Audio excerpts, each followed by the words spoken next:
잘 오셨습니다. 우리 베풀어 인사합시다. 잘 오셨습니다. 아멘.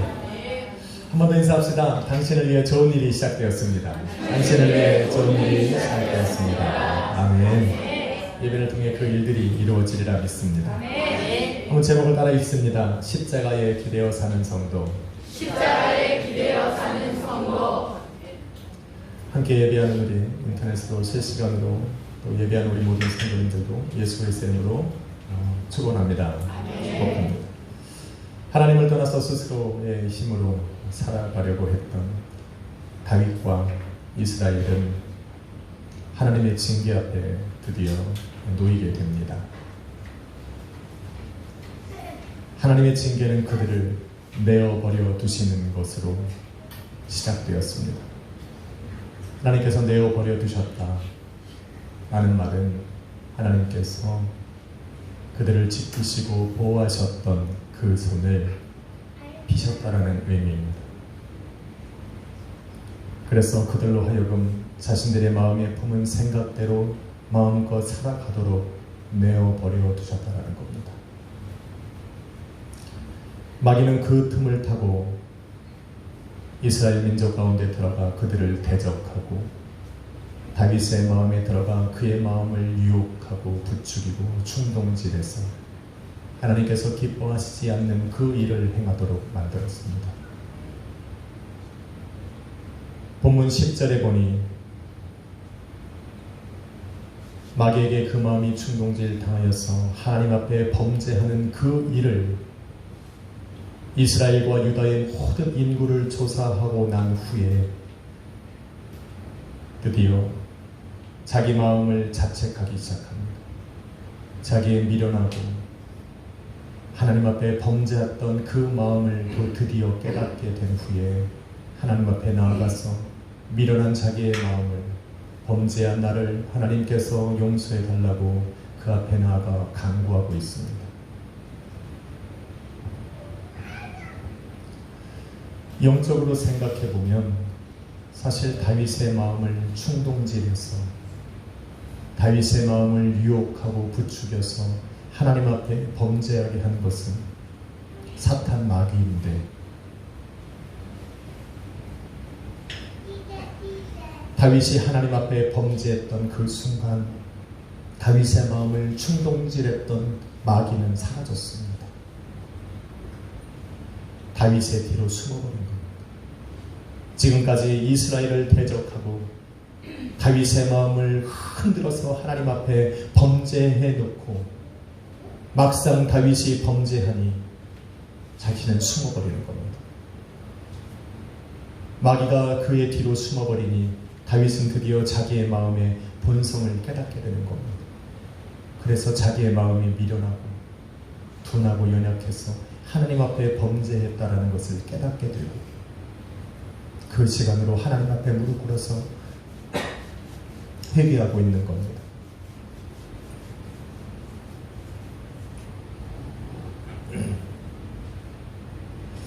그런데 그렇게 자기의 마음을 깨달은 자기의 미련함과 연약함과 하나님 앞에 범죄함을 깨달은 그 다윗을 사탄이 그 뒤에서 보이지 않게 정죄하고 참소하기 시작합니다. 너는 죄인이라는 겁니다. 하나님 앞에 범죄하고 하나님께서 지금까지 너를 돌보셨는데 너는 그 하나님 앞에 범죄했다라고 그를 잡고 죄책감에 빠지도록 부추기고 있는 겁니다. 죄를 지기 전에는 그의 마음을 충동질하고 유혹시키고 부추겨서 하나님 앞에 범죄하게 하더니 막상 하나님 앞에 범죄하고 나니 자기는 뒤로 빠진 후에 그 범죄한 다윗의 마음을 바위 마음에 찾아가서 그를 죄인이라 몰아붙이고 있는 겁니다. 그런데 그렇게 몰아붙이는 마귀의 존재를 다윗은 모르고 있습니다. 그냥 자기가 범한 것, 자기가 범죄하여서 하나님 앞에 지금 이렇게 화를 당하고 있다라고만 생각을 합니다. 마귀가 하는 일이 다 이렇습니다. 만일 성도가 다윗처럼 하나님 앞에 내가 범죄했다라는 것을 깨닫게 되었을 때 우리는 어떻게 해야 합니까? 다윗처럼 아마도 여러분의 마음속에는 내가 하나님 앞에 범죄하고 미련하고 연약하다고 하나님 앞에 나아가 회개하고 기도할 것입니다. 그러면서 하나님의 용서와 죄 사함을 구하고 있을 겁니다. 당연합니다. 대부분의 사람들이 여기까지는 잘합니다. 다윗도 여기까지는 잘합니다. 그런데 하나님의 자녀 예수 그리스도의 몸된 교회와 성도는 여기서 멈춰서는 안 됩니다. 비록 내가 하나님 앞에 지금 범죄하였어, 하나님 앞에 부끄럽고 연약한 모습으로 그 앞에 나와 서 있지만 나로 하여금 나의 연약함을 타고 들어왔어. 내 마음을 충동질하고 유혹하고 부추겨서 하나님 앞에 범죄하게 만든 그 사탄 마귀를 대적하는 기도를, 내어 쫓는 기도를 성도는 반드시 해야 합니다. 내 삶에 은밀하게 찾아들어와 조용하게 찾아들어와서 내 인생을 무너뜨리고 내 마음을 무너뜨리고 가정과 자녀를 무너뜨리고 나아가서 예수 그리스도의 몸된 교회를 무너뜨리는 그 사탄 마귀를 대적하는 그 대적의 기도를 성도는 반드시 해야 합니다. 우리는 여기까지 해야 됩니다. 그리고 나서 이미 하나님 앞에 범죄하고 하나님 앞에 미련하고 나의 연약함으로 하나님 앞에 나왔던 내 삶은 예수 그리스도의 십자가 앞에 내려놓고 주님께서 나를 판단하시고 나를 다스려 달라고 그 앞에 엎드리는 겁니다. 이게 성도가 해야 되는 일입니다. 우리는 그냥 회개하는 걸로 끝납니다. 주여 잘못했습니다. 나를 용서해 주십시오. 하나님 다시는 안 그러겠습니다. 비록 내가 내일 동일한 일을 저지를지라도 내 마음속에 깨달은 이 죄책감은 하나님 앞에 내어놓는 회개를 우리는 잘합니다. 그런데 여기까지만 하면 안 됩니다. 우리는 반드시 하나님의 자녀라는 걸 깨달아야 됩니다. 내가 비록 지금 하나님 앞에 범죄하여 나의 연약함으로 하나님 앞에 실수하고 부족한 모습을 보였지만 그럼에도 불구하고 나는 여전히 하나님의 자녀라는 것을 잊어버려서는 안 됩니다. 그래서 그 자녀된 권세로 마귀와 대적해야 합니다. 예수 그리스도의 이름으로 내 삶에 들어와 나를 충동질하고 부추기고 유혹하는 악한 영들은 떠나와 갈리지 해야 합니다. 힘듭니다. 마귀는 계속적으로 우리의 심령에 찾아들어와서 나를 청소하고 정죄하기 때문에 이런 기도를 할 수 있는 힘이 점점점 사라지지만 해야 합니다. 할렐루야. 해야 합니다. 더 이상 내 삶에 들어오지 못하도록, 그래서 내 삶을 자기 마음껏 휘어잡지 못하도록 우리는 그 마귀와 싸워야 합니다. 자신의 연약함과 미련함과 범죄함으로 하나님 앞에 나온, 그래서 무릎을 꿇은 그 다윗을 위해서 그들에게서 시선을 돌리셨던 하나님께서는 그에게 다시 응답하시고 계십니다. 하나님의 응답은 다윗과 이스라엘에게 무관심하고 그들이 하고자 하는 대로 내어버리셨던 그 마음을 돌이키셔서 그들에게 관심을 다시 가져주시는 겁니다. 하나님의 관심을 가지시면 여러분 좋으시겠습니까?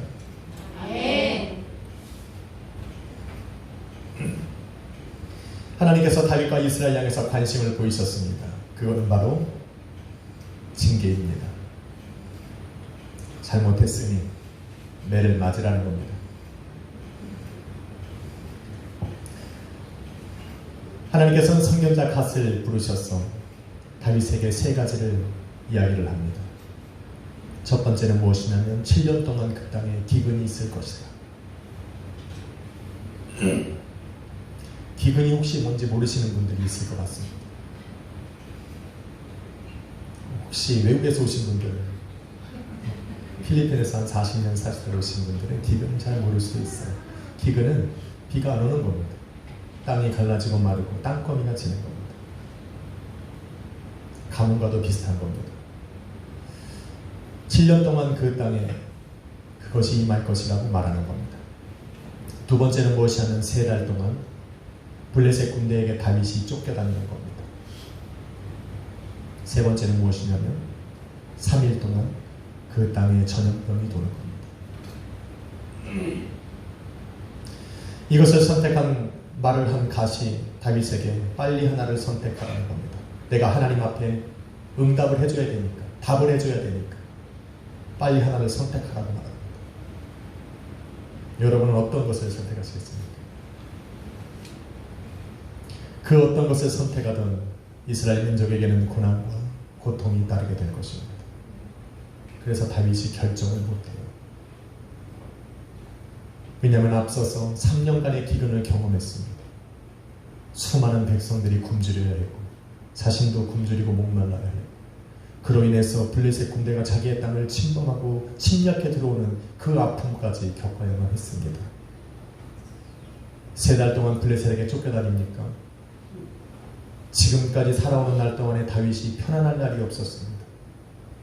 사울에게 쫓겨다니고 압살롬에게 쫓겨다니는 가운데 블레셋 사람들에게 쫓겨다니고 수없이 많은 사람들에게 쫓기며 살아왔던 인생을 되돌아보니 그것도 선택할 수가 없습니다. 어느 것을 선택할까? 그래서 14절 말씀에 다윗이 갓에게 이렇게 말합니다. 내가 고통 중에 있다. 선택할 수 없다는 얘기입니다. 죄악된 세상에서 날마다 넘어지고 쓰러지고 나의 연약함 때문에 오늘도 하나님 앞에 범죄하며 살아갈 수밖에 없는 저와 여러분의 심정도 다윗과 같지 않을 겁니다. 죄 앞에 속절없이 무너지는 자신의 삶을 바라보면서 나의 삶과 나의 가정과 나의 자녀를 위해서 하나님 앞에 무엇을 간구해야 할까 생각조차 일어나지 않는 그런 삶이 바로 지금 다윗의 심정과 같은 겁니다. 내가 무슨 기도를 하나님 앞에 드려야만 할까?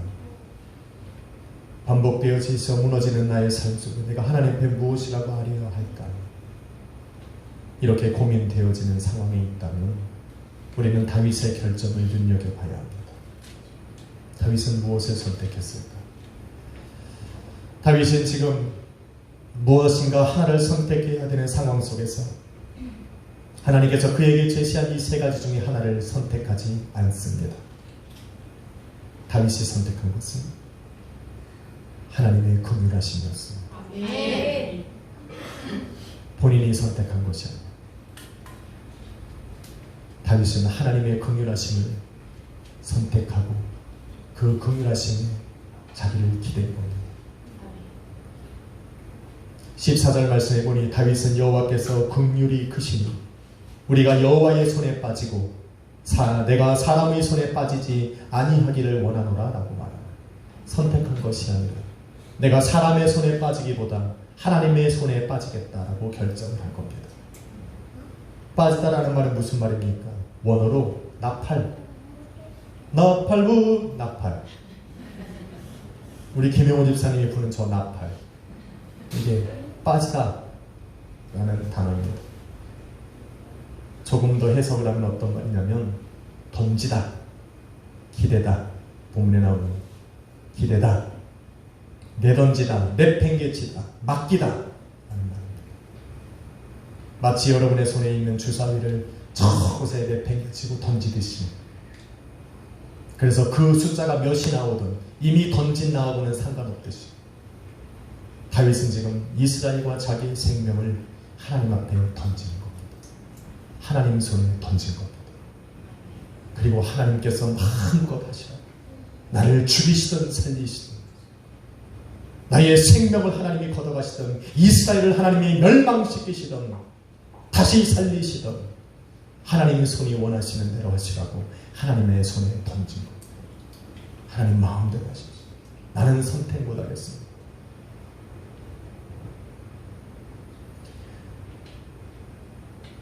다윗이 믿는 하나님은 전쟁에 능한 하나님입니다. 그래서 수없이 많은 전쟁 속에서 예수 그리스도의 이름을 들고 나가서 그 하나님 여호와 하나님의 이름을 들고 나가서 싸워서 승리했습니다. 그런데 다윗이 믿었던 하나님은 전쟁에 능한 하나님뿐만이 아니라 긍휼과 사랑과 자비가 인자가 풍성한 하나님이셨습니다. 그런 하나님이셨기 때문에 하나님은 긍휼함이 크시니 내가 하나님의 손에 나를 빠뜨릴 것이다 라고 이야기를 한 겁니다. 다윗은 늘 하나님을 생각할 때 긍휼의 하나님으로 생각합니다. 왜냐하면 그만큼 죄짓고 살았다는 얘기입니다. 그만큼 하나님 앞에 부끄러운 인간의 모습으로 살았기 때문에 그래요. 내가 하나님 앞에 범죄하지 않았다면 긍휼히 하나님을 생각하지 않을 거예요.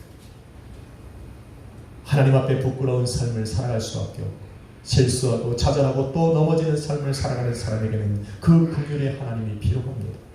다윗도 그랬어요.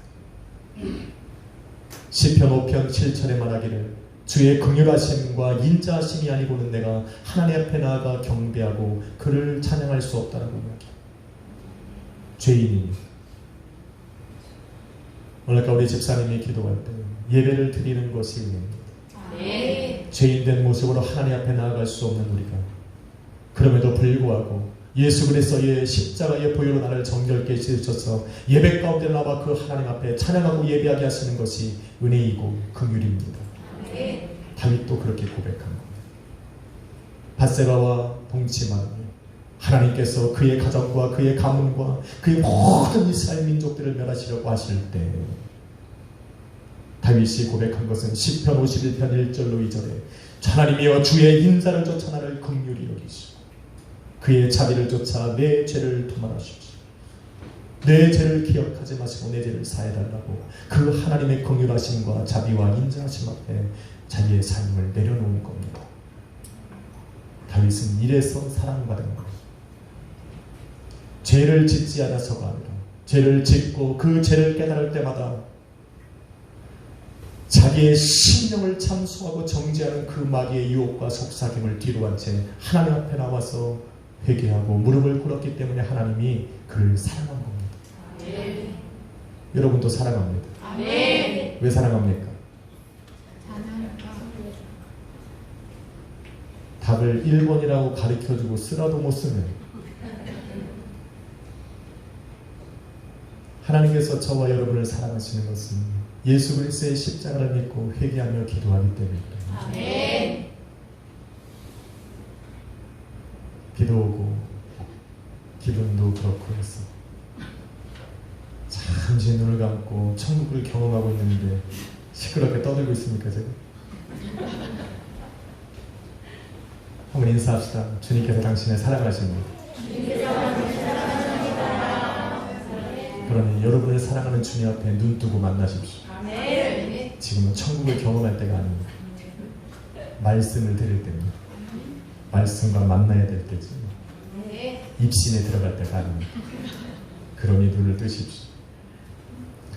다윗은 이렇게 수많은 시편 속에 긍휼의 하나님을 선포하고 그 긍휼의 하나님을 의지하며 살았습니다. 그래서 지금도 그 긍휼의 하나님을 힘입어서 자기의 삶과 이스라엘의 그 모든 미래를 그 하나님 앞에 던지는 겁니다. 죄 가운데 살아가는 인간이 하나님 앞에 나아가는 유일한 방법은 그 하나님의 긍휼을 구하는 겁니다. 하나님의 긍휼하심이 아니고는 그 누구도 하나님 앞에 나가 예배할 수 없기 때문에 그랬습니다. 다윗은 지금 긍휼의 하나님을 믿고 이스라엘을 또 자신의 생명을 하나님 앞에 내어드리고 있는 겁니다. 하나님의 긍휼은 바로 자신의 연약함과 부족함과 범죄한 그런 인간임을 하나님 앞에 내려놓는 그 사람을 통해 역사하기 시작하는 겁니다.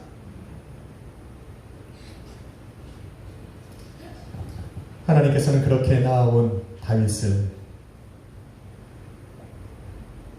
시선을 돌리셨던 그 시선을 다시 다윗에게로 향하셔서 그에게 다윗이 믿었던 대로 다윗이 그 앞에 나와서 선포했던 대로 그 하나님의 긍휼하심을 보이기 시작하십니다. 전염병으로 7만 명이 죽고 그 7만 명이 죽은 그 땅에 하나님의 천사가 내려와서 이제는 그 손에 칼을 들고 그 땅을 멸하라고 할 때에 하나님께서는 16절에 보니 여호와께서 이 재앙 내리심을 뉘우치사 백성을 멸하는 천사에게 이르시되 족하다 이제는 내 손을 거두라 명령하신 겁니다. 그것으로 족하다라는 겁니다. 내 백성, 내 소유 삼은 저 이스라엘 민족과 다윗이 저렇게 고통 가운데 있는 것을 내가 더 이상 볼 수 없으니 멈추라는 겁니다. 하나님의 긍휼입니다. 아멘. 이스라엘 민족이 7만 명이나 죽어가는 저 모습을 바라보면서 괴로워하고 아파하고 고통받는 그 다윗의 모습을 바라보는 것이 이제는 족하다라는 얘기입니다. 그러니 네 손에 있는 그 칼을 멈추라는 겁니다. 치지 말라는 겁니다. 더 이상 고통스럽게 하지 말라는 겁니다. 그들을 향한 진노의 칼을 하나님이 그 긍휼함으로 거두시고 계시는 겁니다. 그런데 저는 본문을 읽다가 참 새롭게 느낀 것이 있습니다. 지금 그 칼을 거두라고 말씀하신 그 하나님의 명령을 듣는 천사가 서 있는 그 자리가 중요합니다. 천사가 어디에 서 있습니까? 16절에 보니 여부스 사람 아라우나의 타작마당. 아라우나, 이거 제가 발음하려고 많이 연습했습니다. 아라우나, 아나우나, 이것이 아니라 아라우나, 아라우나의 타작마당입니다. 그런데 동일한 내용을 담고 있는 역대상 21장 15절은 여부스 사람 오르난의 타작마당이라고 되어 있습니다. 아라우나나 요르난이나 동일한 말입니다. 시대가 변하면서 다르게 부르는 명칭입니다. 그래서 저는 오르난의 타작마당으로 알고 있었는데 여기서 아라우나의 타작마당이라는 얘기를 듣고 관심이 생겼습니다. 그래 찾아보니 동일 인물이었고 그 장소가 어느 장소인지 찾아보게 됩니다. 그 장소는 어떤 장소입니까? 천사가 서 있는 그 장소는 하나님께서 믿음의 조상 아브라함을 부르시고 그에게 축복하사 이삭을 주셨고 아브라함이 이삭에게 몰두하면서 하나님을 등한시하기 시작했을 때 하나님이 아브라함에게 말씀하시기를 아브라함아 내 독자 이삭을 데리고 저 땅으로 내가 너에게 지시하는 그 땅으로 가서 내게로 번제로 드리라고 말씀하셨습니다. 바로 아브라함을 통해서 이삭을 번제로 드리라고 했던 바로 그 장소가 오르난의 타작마당이었습니다. 아브라함은 하나님께서 명령하신 그대로 내 자녀를 데리고 가서 그 독자 이삭을 데리고 가서 그곳에 번제단을 쌓고 그를 묶고 번제단 위에 올려놓고 이제는 칼을 들어 그의 심장을 찌르려고 할 때에 하나님께서 말씀하시기를 창세기 22장 11절로 12절에 보니 아브라함아 아브라함아 내가 이제는 너가 나를 경외하는 것을 알았으니 내 손을 멈추라 말씀하십니다. 하나님은 그곳에서 아브라함의 믿음을 보신 겁니다. 아브라함이 자신을 경외하고 있는 그 마음을 보신 것이고 하나님께서는 그것을 의로 여기셔서 그에게 한없는 하나님의 자손의 축복을 주셨습니다. 아멘. 아멘이십니까? 아멘. 그런데 하나님께서 아브라함을 부르셔서 그 손에 든 칼을 멈추라고 하셨던 그 이유는 그곳에서 독자 이삭을 하나님 앞에 드릴 수 있었던 그 아브라함의 믿음만을 보셨기 때문이 아닙니다. 이삭이 그 아버지를 따라가면서 물어봤습니다. 장작도 있고 불도 있는데 하나님 앞에 올려드릴 번제물은 어디 있습니까? 라고 이야기할 때 아브라함은 이야기하지 않았어요. 독자 이삭은 그 아버지 아브라함을 믿고 그 번제단 위로 올라갔고 자기를 눕혀놓고 그 칼을 들어서 심장을 찌르려고 할 때에 바로 이삭은 아버지 그 아브라함을 믿고 자신의 생명을 내어드린 겁니다. 그것이 바로 나팔입니다. 내어드린 겁니다. 아버지를 믿고 내 생명을 내어준 겁니다. 하나님께서는 바로 그 이삭을 긍휼히 여기사 그의 생명을 건져내어 주신 겁니다. 아멘. 할렐루야. 아멘. 바로 그 땅이 바로 이 땅. 아멘.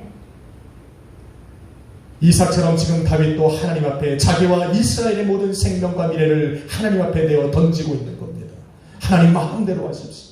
나는 선택할 권한도 없고 그것을 선택할 수 있는 능력도 없이 하나님 나를 살리든지 죽이든지 무너지든지 망하든지 하나님이 다시 나를 살리셔서 성하게 하시든지 하나님 마음대로 하십시오. 나는 하나님 앞에 내 인생 내어드리겠습니다. 그렇게 한 거예요.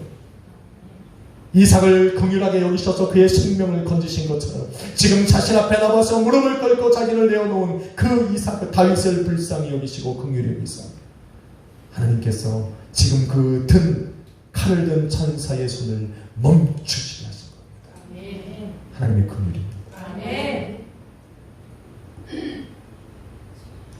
하나님께 회개하고 그의 긍휼을 구하는 것은, 잘 들으십시오, 하나님 앞에 내 죄를, 나의 연약함을, 나의 부족함을 회개하고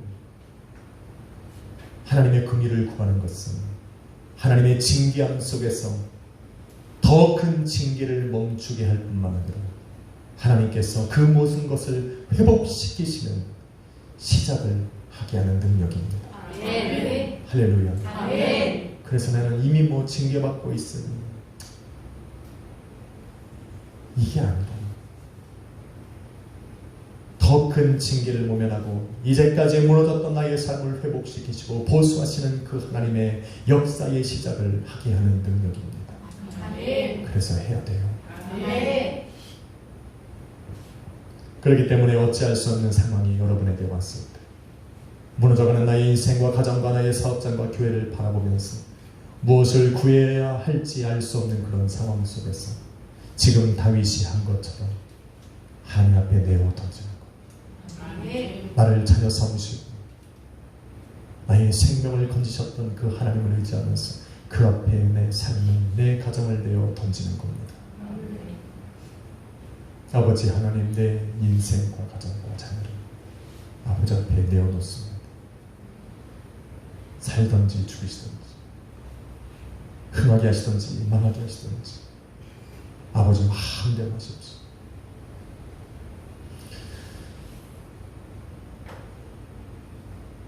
예수님께서는 이 땅에 오셔서 고통과 좌절 가운데 살아가고 있는 사람들을 찾아가셔서 이렇게 말씀하십니다. 마태복음 11장 28절에 수고하고 무거운 짐진 자들아 다 내게로 오라, 내가 너희를 쉬게 하리라. 우리 하나님께서는 예수 그리스도의 십자가의 그 보혈로, 그 죽음으로 당신의 사랑과 긍휼과 자비와 인자하심을 온 천하에 보여주셨습니다. 우리가 범죄했을 때, 연약할 때, 부족할 때 우리가 그 하나님 앞으로 나아갈 수 있는 유일한 방법은 바로 우리를 살리신 예수 그리스도의 십자가에 내 삶을 던지고 그 하나님의 사랑의 나를 기대고 그 하나님의 긍휼하심에 내 삶을 던지고 나를 위해 피 흘려 죽으신 그 예수 그리스도의 십자가에 내 삶을 기대어 보는 겁니다. 그의 긍휼하심을 베푸시도록 하나님이 나를 버리셨던, 내어버려 두셨던 그 마음을 돌이키사 나를 기억해 주시고 내 삶을 다시 회복해 달라고 그 십자가에 내 인생과 가정을 기대어 보는 겁니다. 힘들 때 이렇게 기대잖아요. 그게 뭔 힘이라고. 기대면 편하잖아요. 남편과 아내가 서로를 기대고, 서로에게 기대고, 자녀가 부모에게 기대고, 성도가 성도에게 기대고, 목회자가 성도에게 기대고, 성도가 목회자에게 기대고, 모든 이 땅에 살아가는 예수 그리스도의 몸된 교회와 성도가 우리 하나님께 기대할 때 그곳에는 안식이 있는 겁니다. 아멘. 거기서부터 회복이 시작되어지는 겁니다. 아멘. 여러분 기대어 사십시오. 아멘. 그래야만 합니다. 사랑하는 성도 여러분, 마귀는 죄악 중에 살아가는 저와 여러분의 곁에 있습니다. 기억해야 합니다. 마귀는 죄악된 세상에 살아가는 저와 여러분의 곁에 있습니다. 때로는 우리를 대적하는 자로, 때로는 우리를 무너뜨리려고 하는 자로, 때로는 우리를 참수하고 정죄하는 자로 우리 곁에 있습니다. 그래서 신경이 쓰입니다. 그런데 하나님의 자녀 예수 그리스도의 몸된 교회와 성도가 된 저와 여러분은 내 곁에서 내 생각과 마음을 충동질하려고 하는 그 마귀에게 마음을 주면 안 됩니다. 걔네는 그렇게 하라고 내버려 두고 우리는 예수 그리스도에게 집중하는 겁니다. 아멘. 그 방법이 최고입니다. 아멘. 마귀는 내 앞에는 쓰지 못하니까. 내 앞에는 우리 주님이 계시니까 아멘. 우리는 주님만 보고 주님께 집중하고 초점을 맞추고 살아가는 겁니다. 아멘. 그래서 우리의 가정과 자녀를, 나의 삶을 예수 그리스도의 십자가의 길이어서 주님께서 일하시도록 만들어 드리는 겁니다. 예수 그리스도의 십자가의 길이어서 오라 우리가 여호와께로 돌아가자. 여호와께서 우리를 찢으셨으나 도로 낫게 하실 것이요 우리를 치셨으나 다시 싸매어 주실 것이라고 선포했던 그 호세아 선지자의 말을 기억하면서 오늘도 그 하나님의 사랑과 긍휼에 우리는 우리의 삶을 던져야 합니다. 아멘. 회복시키실 겁니다. 아멘. 하나님께서 긍휼로 소액을 붙들어 주실 겁니다. 아멘. 때리셨으나 치셨으나 낫게 하시고 회복시키시고 보수하시는 그 사랑으로 한 주간을 붙들어 주시리라 믿습니다. 아멘. 기도하겠습니다.